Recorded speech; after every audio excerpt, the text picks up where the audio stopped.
नमस्कार दर्शक बंधु बृहत शिव पुराण उपरे आधारित आमर स्वतंत्र कार्यक्रम ओम नमः शिवाय को आपण को पुणी थरे स्वागत करुछि। आजिर अध्याय रे मो आपण को कहिबे समुद्र पानी काहिंकी हेला लुणिया। समुद्र पानी किपरि हेला मिठारू लुणिया।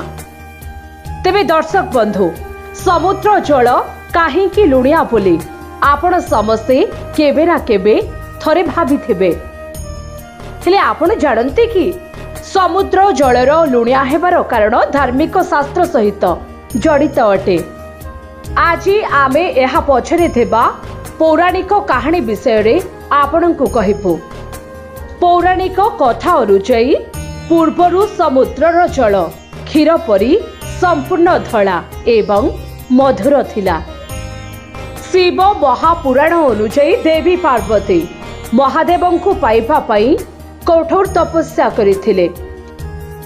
माता पार्वती तपस्या देखि तीन जन आश्चर्य होई गले।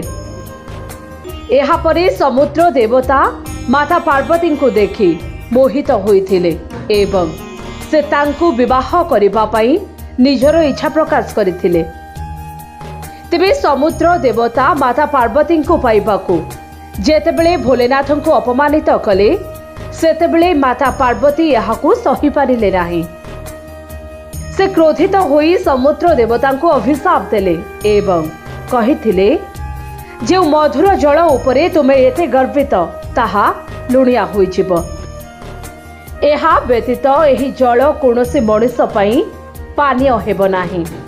आ सेबे ठारू समुद्रर जल लुणिया होई गला आउ पीवा पाई उपयुक्त नथिला। तेणु सेबेठारू माता पार्वती अभिशाप पाई समुद्र जल मिठारू सबुदिन पाई लुणिया होई गला आउ कहार पीवा उपयोगी हेला नाही। तेबे पौराणिक कहानी अनुଯାयी पार्वती अभिशाप पाई समुद्र जल लुणिया हेला बोली पौराणिक कथारू जଣା पड़े।